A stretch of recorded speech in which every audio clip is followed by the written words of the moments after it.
CoinGeek Conversations, an earful of Bitcoin and blockchain. Welcome to CoinGeek Conversations. My special guest this week is the very successful businessman Calvin Ayre, owner of CoinGeek, among other things. So full disclosure, I kind of work for him. So I'm going to be on my very best behavior today, while still asking the questions I want to ask, and he hasn't asked me what they're going to be. So thanks for doing this, Calvin. Welcome. Happy to be here. Well, so we're here to talk about the Bitcoin-related parts of your business. You've also got interest in other kinds of business. But in relation to Bitcoin SV in particular, which CoinGeek supports, can you just give us an outline of what your business involvement is with Bitcoin SV? Well, we're major miners. We're one of the largest miners in the world of the SV branch of the original Bitcoin chain. And of course, as everybody now should know, because of how much we've been talking about it, it's the only branch of the original blockchain that follows the original white paper, and hence it's called the Satoshi Vision. So according to Craig, who was the sort of chief architect of the team. Craig Wright. Craig Wright, yes, Dr. Craig Wright. According to him, and he was the chief architect of that team that created the original Bitcoin, it's in fact the only one that actually is still Bitcoin. The rest of them all have forked off into some other type of technology and economic models.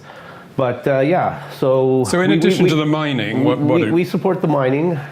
We're major miners, and we are there to make sure that the chain is secure. We have a venture capital branch, so we invest in the ecosystem. We've got a number of investments. We just announced one earlier this week, Drive, or last week, I guess, Drive, which is an exchange and payment platform, and it's going to be managed right on top of the Bitcoin SV blockchain, which is unique in its ability to do that because of its ability to massively scale.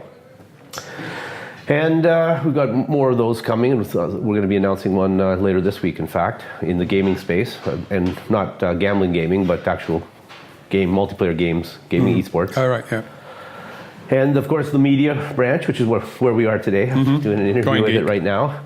And we've got a couple of other areas where we're involved, not really from a business perspective, but more from sort of like health of the ecosystem perspective. Like we're big major sponsors of the Bitcoin Association, named because, and it only is involved in the Bitcoin SV ecosystem because that's the only one that's really Bitcoin. And of course our conference, which is part of the media group, which is coming up in a month now, and it's going to be in Toronto, and it'll be the end of May, and it'll be about scaling on blockchain, and all the world's experts in scaling on blockchains will be there. And what about your involvement with nChain and Craig?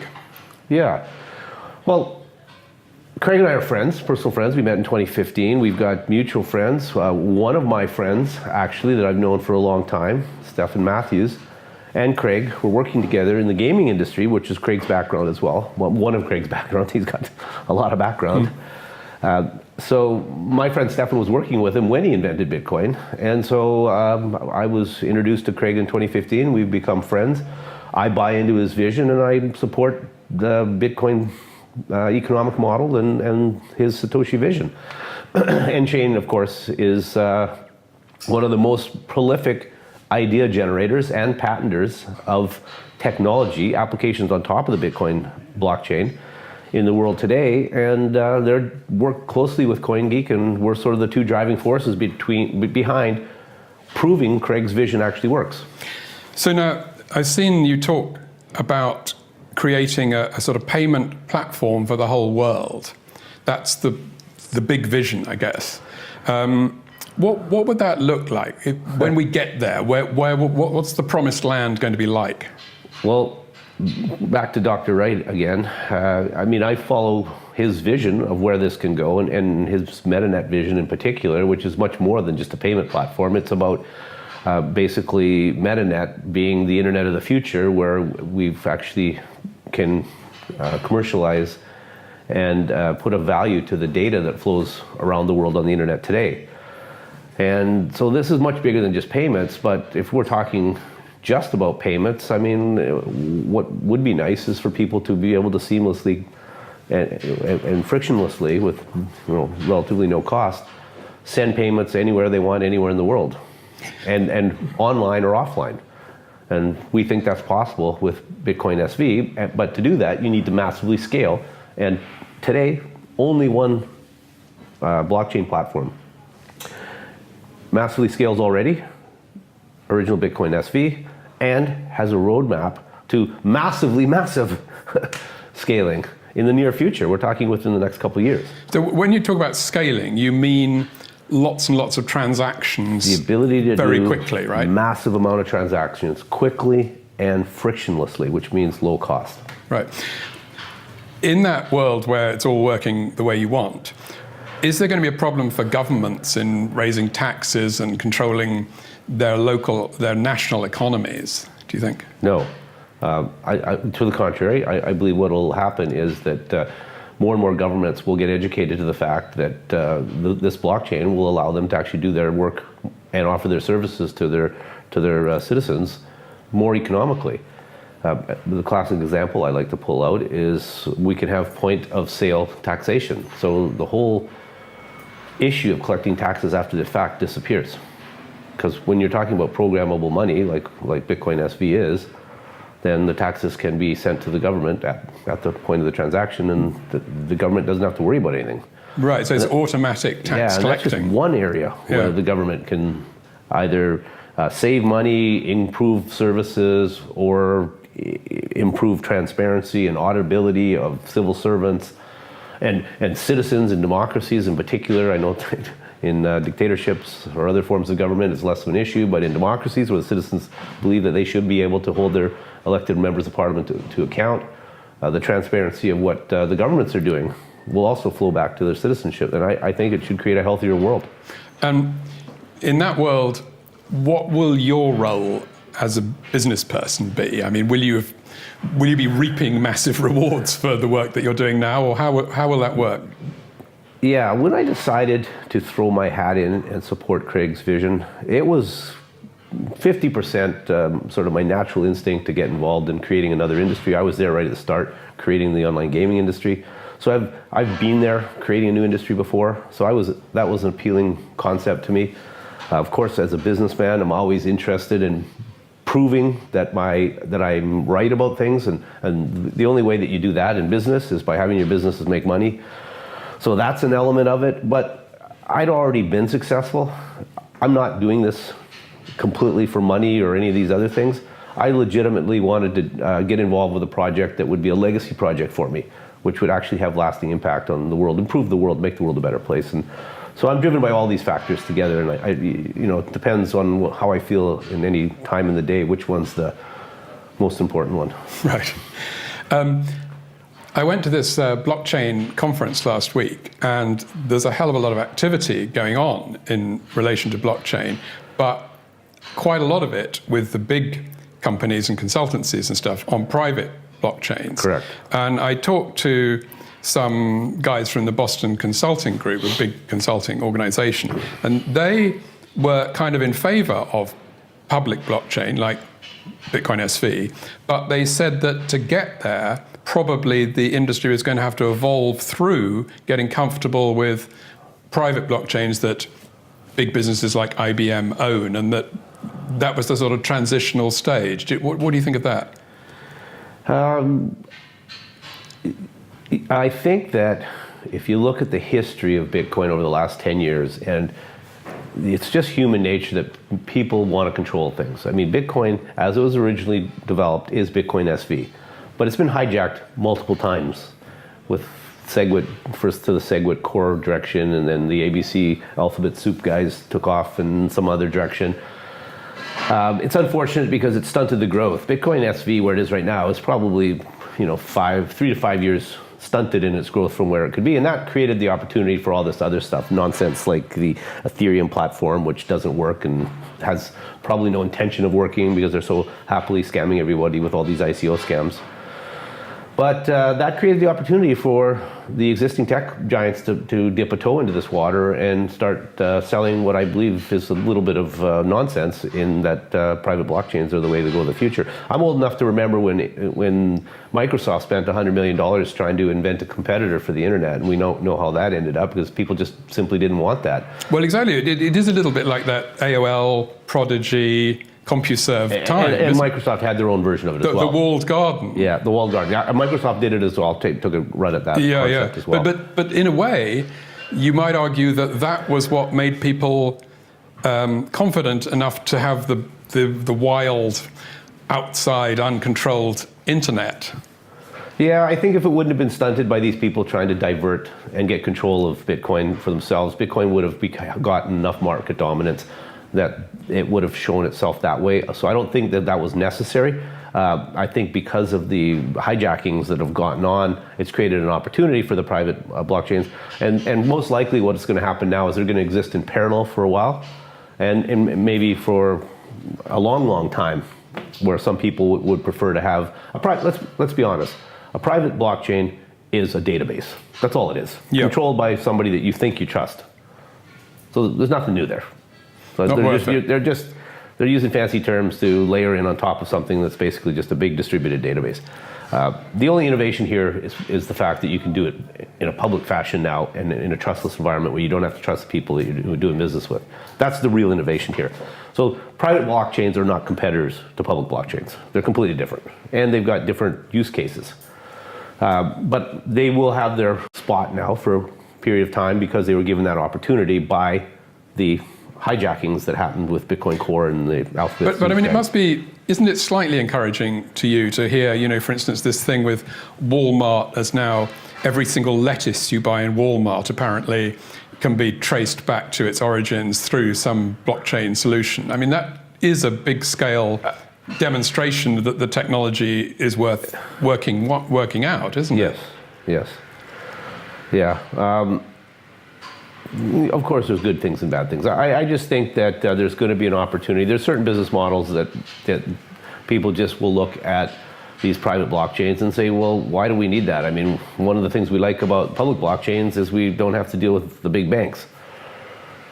Well, there's not much difference between a big bank and a big tech company from the perspective of those people that have that attitude. Yeah. So I think there's going to be definitely a spot for public blockchains. And the only one that works today is the original Bitcoin. It was born an adult, as Dr. Wright says.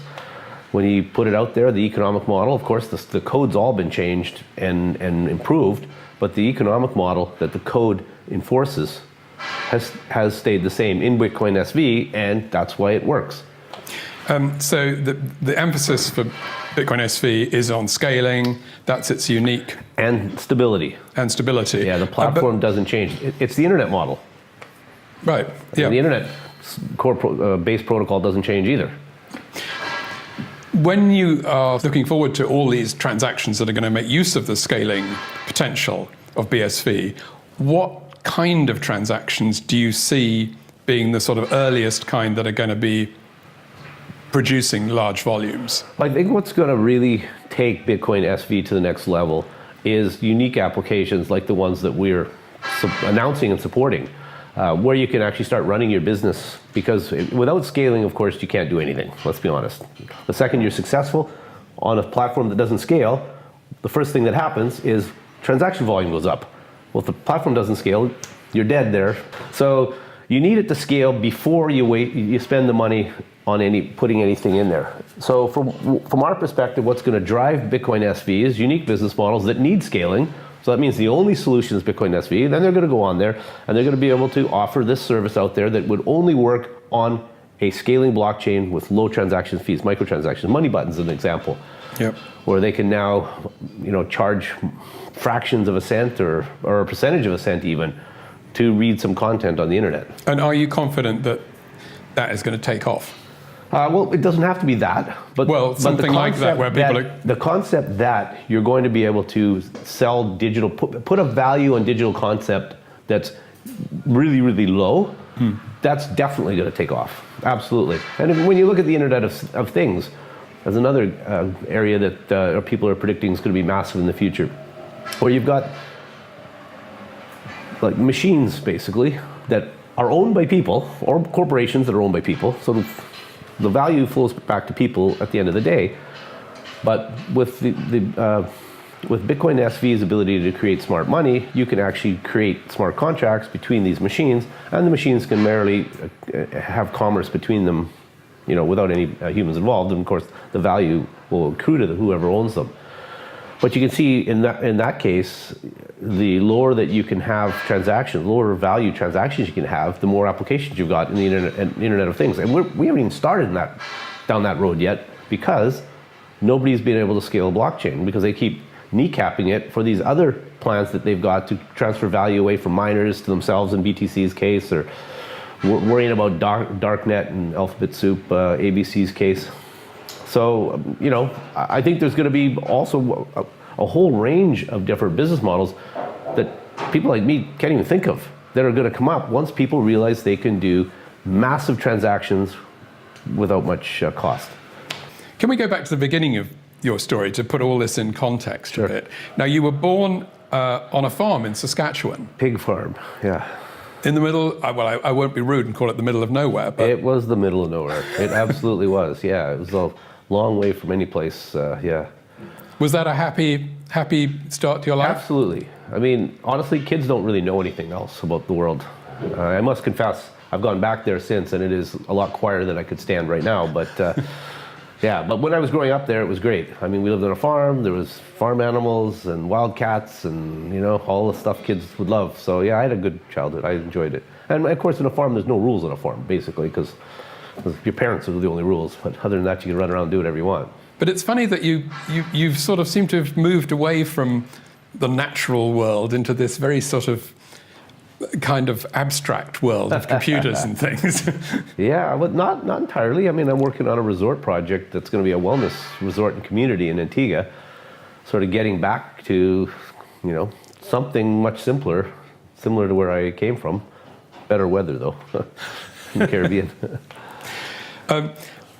In the Daily Record, when they said you were sponsoring Air United, the headline is, "The billionaire son of a drug-smuggling pig farmer who plans to sink some of his money into Air United." Yeah. I mean, what was all that about? Yeah, well, it's true. My dad was an aviation consultant when I was in university, and he gave some advice to people to land on bush strips. He was a bush pilot. And he did give some advice to people, and he wasn't involved in it, but he was recorded on the phone giving them advice, and I guess that makes you a conspirator. But it was just marijuana, which now, by the way, is 100% legal in Canada, where I'm from, and in Antigua, where I now live. So he was ahead of his time. Yeah, I guess you could call him a pioneer. But did he have to go to prison for that? Yes, but in Canada, that's not a big deal. You only have to do 1/6 of your sentence. And because he was considered like white-collar style crime, it was just what they call, I don't know. It was an honor system. Right. It didn't have a fence. I would imagine that Canadian prisons are rather comfortable and pleasant, they're actually. civilized, yeah. Yeah, where he was didn't have a fence, and it had a golf course. So he was there for 12 months, so it wasn't really that big a deal. So you, when you left home, studied, and then you became an internet entrepreneur at really the beginning of the days of the internet business opportunities, I think, 92 or something. And from what I was reading, you were sort of looking around for a business that you could succeed in on the internet. Is that right? Just a little bit more history. I actually, out of university, started a company called HQ Vancouver, which was a packaged office business, technically, but I actually created it as a tech incubator. And where I started it was in a building called Harbor Center in Vancouver, and downstairs in the basement was the router for the original university backbone, which is a predecessor in Canada to the internet. And I strung some high-speed fiber optic cable down and connected to that router myself. So I was the first person in the city of Vancouver to do that. So I was the one that pioneered desktop high-speed internet in the city of Vancouver. And so I got all the internet startups at the earliest stage, and that's where I got exposed to all this stuff. And Cisco Systems opened up their Western Canada office out of my office for that reason. And they actually, I took a course off them, their salesman course, but nonetheless it trained me on internet networking. And so I decided that I was going to, make that my future. So were you quite good at the whole technical side of it? Well, I'm fairly technical. I mean, my undergraduate degree is in sciences, general sciences, but and my tech incubator, I mean, I was a hands-on technician, putting people's phones and internet jacks and everything in. I was doing it myself to save money. So yeah, fairly technical. Well, I'm a lot less technical now, actually, because I have everybody doing everything for me.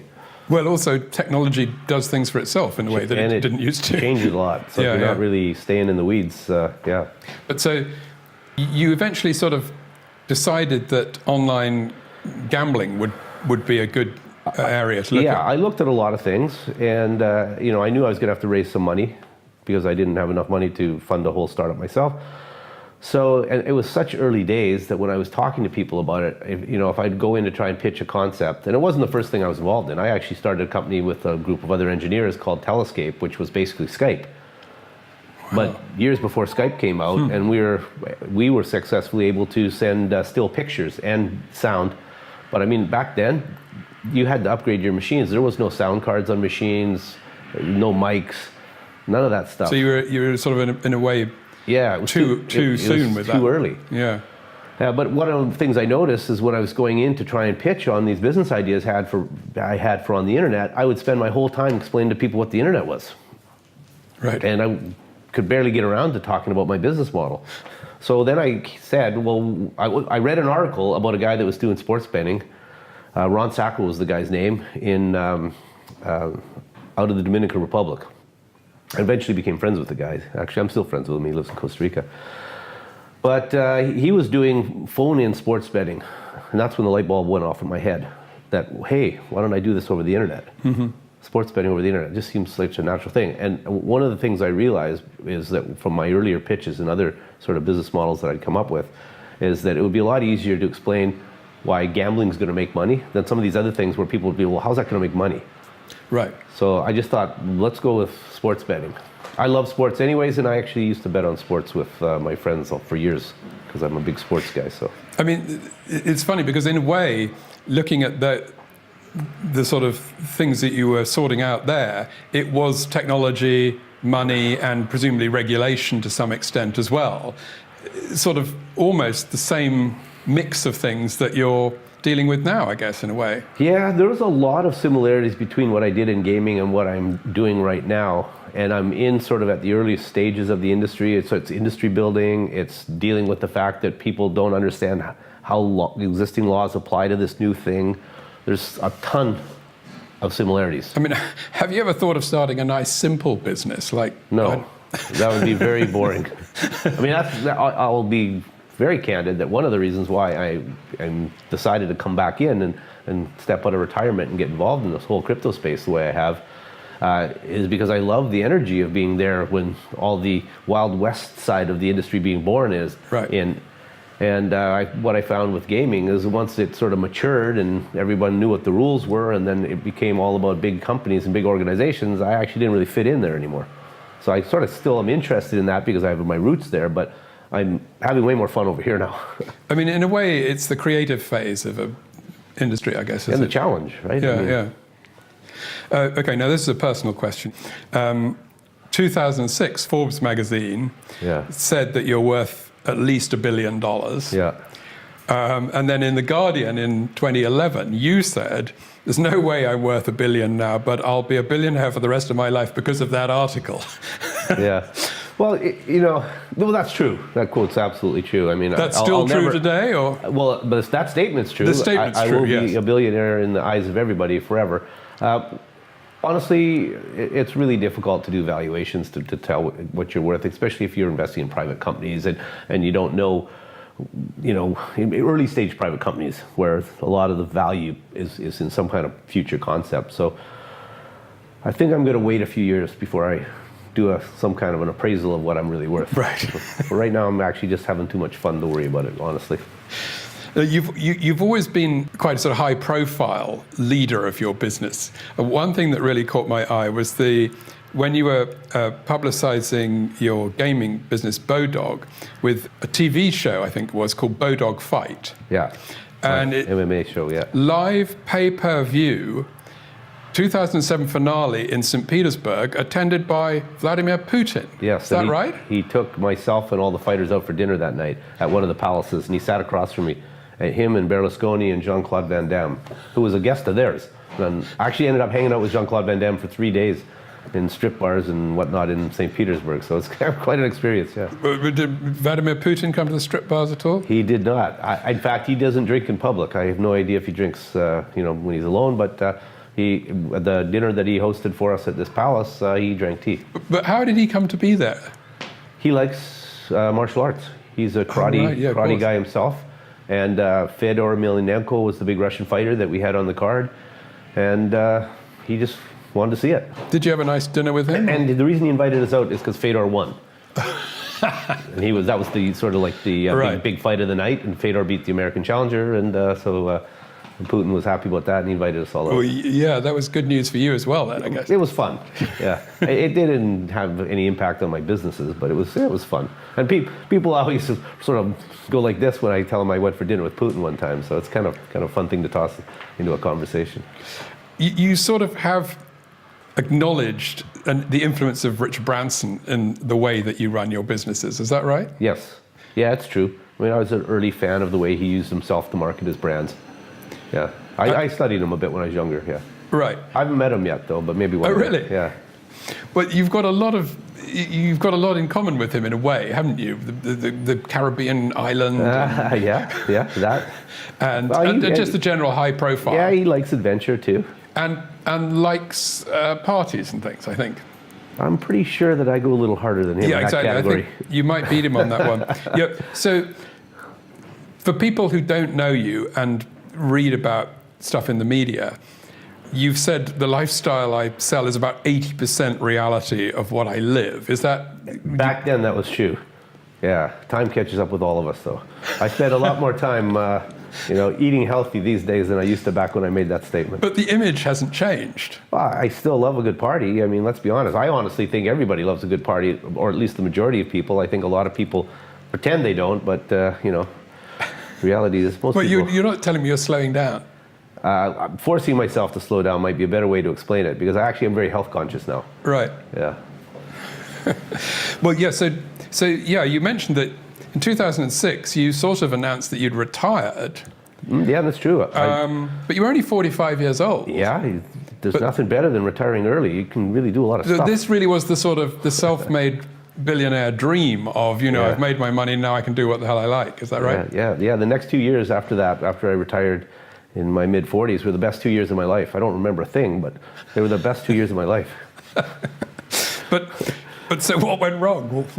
Just boredom. I mean, when you're used to being out there in the battle of, creating an industry, which is what I was doing with the gaming industry, I missed it. And so I came back and I sort of putted around and did a few things, and I didn't really find something that got my attention until this whole Bitcoin Game of Thrones war thing sort of presented itself to me, and I just felt like I was right back in my element again. This really is Act 2, isn't it? It is. It feels the same to me. Yeah. Amazingly. And it was really meeting Craig that galvanized you into it. Absolutely. I mean, Stefan introduced us in around June 2015, and just one conversation with Craig, it just connected the dots, because I was already tracking the space, and I thought it was like... Were you already amazing. investing in... Oh, absolutely. I was an early investor in a company. But I didn't really jump in deep, because I didn't really understand it, and and I was looking at it, and possibly I should have. But Craig really sort of connected the dots in my brain about how it all worked. And from then on, it's kind of like all in. And then you sort of helped Craig move himself to London and set up operations here. Not so. I mean, he did a lot of the stuff himself, and I helped where I could. But he had a number of other people that he was working with that were helping him. Possibly people that don't like the limelight. So I'm sure that'll all come out when the book and movie comes out later. But he's got other backers. I mean, people get confused when they look at the way he's being trolled on the internet, and they assume that the community is against him. But I would argue that the majority of the community supports him and what he's doing, and certainly all the smart people do. And anybody that's got a problem that a public blockchain would solve have to support him, because the only one that scales is the one that he invented and he's advancing now. I mean, one thing that I genuinely don't understand, and maybe you could tell me what you think, is that when in 2016 he did this demonstration for the media that was going to prove that he was Satoshi, some people who knew about it believed that he had done, but a lot of people said, no, that's not what you'd have to do to prove it, but there's a very simple way that you could, and he hasn't done that. Well, no, that's bunk coming from... Let's go back to the basics of what's going on here. There's a bunch of people that have hijacked what he created. They've got all these scams running. BTC is a scam of sorts as well, because basically it doesn't work for what it's intended to be. Now they've got this digital gold concept and stuff. But there's just scams on top of scams that have been created in this industry, and all these people that are profiting from these scams. It's like if the Catholic Church, if Jesus all of a sudden showed up and the Catholic Church had to explain why they're all rich, right? That's why these people are all terrified of Craig proving that he's the guy that invented Bitcoin and was the person. But you're not suggesting he's Jesus? No. But that's a good analogy, because these people have created a religion around their plans for these different platforms, because the technology doesn't work. So they're selling these concepts, which like strange little sects of the religion. It's like religion. Yeah. But then some of your supporters talk about being true believers as well. Well, honestly, I haven't ever heard anybody say anything like that to me. I mean, the people that I work with are believers in the logic, the economics, and the technology. Actually, I got that from a tweet this morning. And the facts. Well, I mean, there's all sorts out there. I'm not going to dissuade people from supporting Craig for whatever reason, because Craig is the only one that knows what he's doing in this space, that, as I can see it. However, the people that I work with are all supporting him because of facts. But just going back to this proof thing. Well, let me just jump in there. Yeah. I mean, the fact of the matter is what they're talking about is they want Craig to do a proof that he's got the Genesis blocks. But in fact, that's not proof. That just proves that you've got the keys. And I'll give you a good analogy for that. I mean, if someone builds a house and then somebody else has a key that opens the front door, that key doesn't prove they built the house. And that's the logic that they're trying to apply to Craig. And it really doesn't matter, but they've already got the answer set up. If Craig does that, then they're going to say that he stole the keys. I mean, this is all about them fighting every opportunity. No matter what Craig does, they're going to fight it. So the only way now that guys have carried this on for so long, and Craig didn't want to come out. He wanted to be in just let this thing go out and improve the world, but it's been hijacked. So he's actually forced out. And then, of course, when he starts stepping forward and saying things that are logical, he's being trolled by all these people. There are all these scams going. And I always say on my social media that how do you know if someone's got a scam going? They're attacking Craig. That's the first clue right there. But, the only way to really prove is for somebody to look at the sole evidence of Craig's time inventing this stuff. And it's got to be in front of an arbiter, someone that's trusted. So that's why Craig has picked a few selective people that are calling him a fraud. He's got cases launched already. He's going to be in front of a judge here in the UK, and he's going to lay out all the evidence. And he is confident that and I am confident too with what I've seen of the evidence, that he's going to be able to get a judge that's going to be able to rule that he's actually the creator of Bitcoin. And I believe that he's also going to be pushing for that same judge to review what Bitcoin is, and to also rule on what Bitcoin is, because I think that it's a consumer fraud of some sort for all these exchanges all over the world to be telling people that this is Bitcoin and letting these tokens use the Bitcoin name when the technology is not Bitcoin anymore. It's a type of consumer fraud. And I think that needs to be fixed as well. And this court case that's going forward is also going to go to that. So expect a whole bunch of attacks on Craig over this. In fact, the delisting attack that just happened, well, that's what that's about. They're terrified of Craig and him being able to prove who he is and being able to prove that Bitcoin SV is the only Bitcoin. I mean, I can see exactly the logic in what you're explaining, but you could have gone the other way of sort of embracing people and saying, and sort of trying to be more popular, I suppose, and just saying, well, everyone can do their own thing. We believe in what we're doing, and we think it's going to succeed. But you've decided to sort of tackle this thing head on. No. I think there was an opportunity for what you're saying years ago. It's gone way too far for that. Now, the only way forward is for Craig to prove in court. That's the only way forward. These people don't care that are attacking him. They don't care. They know he's Satoshi already. Let's be honest about that. So no amount of proof is going to stop that. And in fact, just so you know, you're clear on this, this court case and this proof is not aimed at convincing these people attacking him. They're completely irrelevant. This is all about going over their heads, getting them out of the way, and Craig, with this court decision, talking directly to the people that matters. Mainstream media, business and technical, governments, and enterprise and startup decision makers. Those are the only people important here. And what's the sort of time scale for that, do you think? It's quite likely that this will be that we'll have a decision before the end of the year. And if that all works out, what will the sort of landscape that you find yourself in be like afterwards, do you think? Well, I hope that Craig gets some peace. I mean, he's been relentlessly trolled for years now. It's just unbelievable, the stuff. I read somewhere that somebody said that you could look up on the internet, Craig is a fraud, and you'll get 6 million hits. Now, let me just ask you one question. Who spends that much energy trying to prove somebody, convince the world that somebody's a fraud, if that person isn't actually telling the truth? That's pretty bizarre, don't you think? I mean, he has engaged in the battle quite happily himself, of course. Well, that's actually a mistake that he made, though. And nobody that's working with Craig wanted Craig to be doing that. That's a Craig thing. And that was a mistake. Everybody involved in what we're doing is very happy that Craig is retired from social media and now only posts academic pieces up online and to peer reviews and universities and whatnot, and he's sort of gone back to a more academic role. And I think that's a big improvement, and I'm very happy about that personally.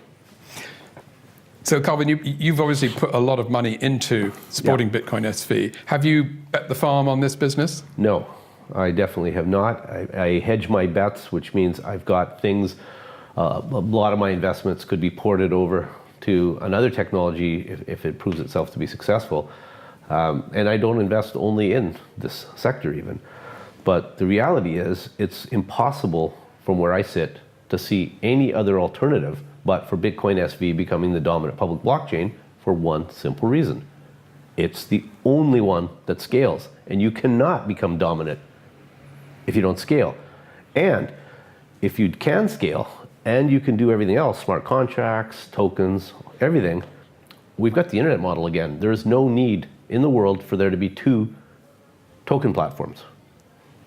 Just like there's no need for two internets. So it's going to be winner take all. And right now, the only one that's got a roadmap to victory is Bitcoin, the original Bitcoin, as it was originally born and as it exists today with Bitcoin SV.